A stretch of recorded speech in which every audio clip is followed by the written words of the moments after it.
Voilà. Donc le Sky and Fog Global Volume, ça vous crée du coup un volume avec un petit profil ici. Vous voyez, si je clique dessus, il est là.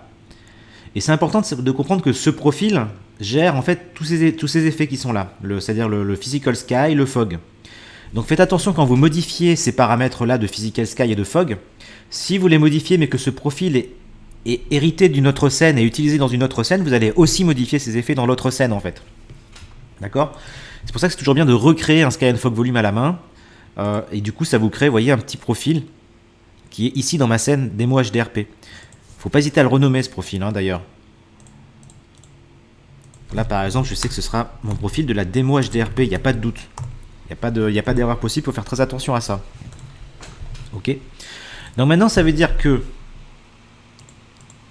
ma scène ici va subir les effets qui sont dans ce Sky and Fog Settings, dans ce volume. Et d'ailleurs, vous voyez que c'est un système qui fonctionne soit à base de volume, c'est-à-dire que si je me mets en local, ma caméra, quand elle va rentrer dans un volume, en fait, dans un volume défini par je crois que c'est un box collider qu'il faut mettre, quand elle va rentrer dans un volume, elle va subir les effets. Sinon, par défaut, l'effet est en global. Je vous conseille de laisser en global pour du motion design, a priori, c'est tout aussi bien. Ça veut dire que partout dans ma scène, où que soit ma caméra, elle subit les effets en fait de mon Sky and Fog Volume. Ok. Alors là, on a le poids de l'effet. Si je le mets à 0, ça va désactiver mon effet. D'accord. La priorité, c'est s'il y a plusieurs fog volumes qui se superposent. Il y en a un qui va avoir la priorité sur les autres. Et donc voilà. Donc par défaut, on a ce visual environnement. C'est ce qui va définir en fait votre arrière-plan, votre ciel. Par défaut, il est réglé sur Physically Based Sky.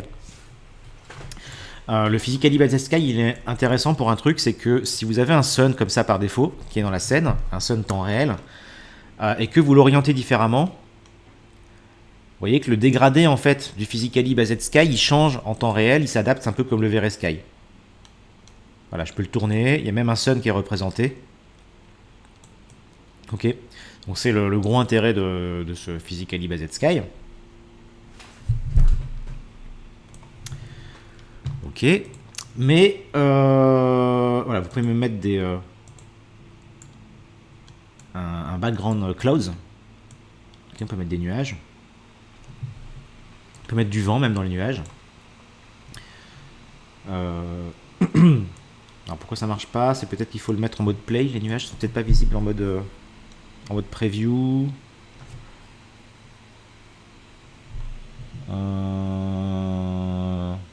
Est-ce que ça bouge? Bon, je sais pas trop pourquoi ça bouge pas. Ça, bon, on verra. À la limite, c'est pas grave. Ok, donc là, vous avez ce qui règle le ciel. Sachant qu'il y a d'autres modes. Celui qui peut nous intéresser aussi, c'est alors soit d'avoir un dégradé qu'on va régler à la main. Alors, je vais enlever le clouds, voilà. Si je le règle en mode gradient sky, et bien ce qui se passe, c'est que ici, le Physically Based Sky, je peux le désactiver, d'accord? Il ne sert plus à rien. Et je vais rajouter un override ici, add override, et je vais aller chercher dans... Ça, c'est tous les effets qu'on peut mettre sur ce volume. Dans l'override, je vais aller chercher dans Sky le Gradient Sky. Donc là, ça me permet de modifier les paramètres de ce mode Gradient Sky, en fait. Il faut d'abord le régler ici, le mode qu'on veut, et après, rajouter le composant qu'on veut modifier. Donc là, par exemple, si je coche tout ça, et que... je vais régler l'exposition. Voilà. Forcément, l'exposition était à 0, donc voilà, il faut que je la booste un peu. Donc là, mon ciel, il se règle différemment. Maintenant, je vais avoir un dégradé qui peut être intéressant en motion parce que du coup, vous pouvez régler votre dégradé comme vous voulez, en haut, au milieu et en bas. Voilà, vous voyez, si je mets du vert en bas j'ai du vert. C'est un peu sombre parce que la caméra change d'exposition automatiquement, mais voilà. Ok. Et puis vous avez aussi, alors là je supprime, remove, vous avez le HDRI Sky, qui est aussi vachement intéressant parce que lui permet de charger des maps HDRI dans le décor, dans l'environnement. Donc là, je le règle en mode HDRI, je vais chercher mon composant Sky, HDRI Sky, je coche HDRI Sky et là je vais chercher le cube map, d'accord. Alors, par défaut, je ne sais pas s'il y en a dans le projet VR, je pense pas. Donc là, on va aller en chercher par exemple sur Polyhaven. Ok. Si je tape Polyhaven, vous prenez n'importe quelle map HDRI. Hein. Polyhaven, c'était anciennement HDRI Haven.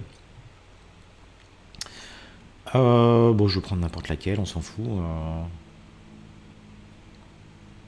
Alors, on s'en fout, mais je suis quand même en train de chercher. Mais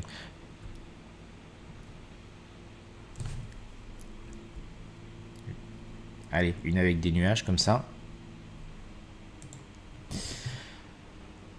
En 2K, ça suffira. Ou en 4K. Allez, en 4K. On veut faire du motion, on veut top qualité. Download. Super, elle est là. Donc, cette map HDRI qui est un point .uxr, c'est un format HDR. Hein, je vais l'importer dans Unity. Ok, donc je vais l'importer dans mes textures. Vous voyez, j'ai un dossier de texture qui est là pour. Clic droit, Import New Asset. Et je vais chercher du coup ma map qui est dans téléchargement. Voilà, Import. Ok. Donc cette map, je vais lui dire dans ses paramètres d'import que c'est une... que je dise pas de bêtises. Que c'est une texture, je crois, cube. Apply. Il me semble que c'est ça. J'ai peut-être un doute là, c'est peut-être pas ça. Si, ça a l'air d'être ça. Donc à partir de là, je dois pouvoir l'utiliser après en tant que map HDRI. Alors on va voir, je retourne dans mon Sky and Fog Global Volume. Dans mes paramètres HDRI, vous voyez, il attend une cube map, donc c'est bien ça. Donc maintenant, dans mon projet, j'ai bien une cube map de disponible. Voilà. Donc là, j'ai bien chargé une map HDRI que j'ai récupérée sur le net. Ok, donc ça ouvre plein de possibilités, comme dans V-Ray. Vous mettez l'arrière-plan que vous voulez, c'est intéressant. Ça va agir aussi sur les reflets et sur l'éclairage. Alors, ce qui peut être intéressant aussi, c'est que vous avez un mode de distorsion là qui peut permettre d'animer les nuages. Hein, si vous avez un plan d'extérieur, si vous mettez en mode par exemple procédural, vous activez l'orientation, le speed. Alors, pourquoi je ne peux pas modifier ça? Global, custom, il faut se mettre en custom, orientation, ouais. Custom. Ah mais oui, alors je crois que mes effets ne s'activent pas parce qu'il faut dans le viewport spécifiquement lui dire d'activer les effets. Alors c'est soit ce bouton là, soit Always Refresh. Ah voilà, c'est ça. Vous voyez en haut à droite, le petit bouton avec les petits layers et la petite étoile là, c'est les effets qu'on peut activer et désactiver. Il faut cocher Always Refresh pour rafraîchir en fait les effets dans le viewport. Hein. C'est sûrement ce qui s'est passé tout à l'heure avec les nuages. Donc là on voit que les nuages se déplacent et que je peux changer leur orientation et je peux changer leur vitesse. Hein. Vous voyez, ça marche plutôt bien. Bien sûr, si vous faites ça, trouvez plutôt une map qui n'a pas de soleil visible, parce que là, forcément, on voit l'astuce, il y a 2 soleils. Hein. Voilà, ça fait un fondu, ça recommence de l'autre côté. Mais c'est assez malin quand même. Donc voilà, il y a ça, on peut changer l'intensité, hein, évidemment. Ok, l'ajuster selon les besoins. La rotation de la map. La façon dont elle se rafraîchit aussi. Une backplate, c'est si on veut mettre un arrière-plan à la place. Voilà. Ok. Donc ensuite, on a ce Sky HDRI. On a le fog qui est géré ici. D'accord, vous voyez, je l'active, je le désactive. Ça fait un fog au niveau du sol. On a des paramètres de distance de fog, de hauteur de fog. Ce fog par défaut, il est volumétrique. Je vous conseille de le laisser pour plus de réalisme. On peut changer sa teinte, etc. Voilà. Donc ça, c'est le Sky and Fog Global Volume.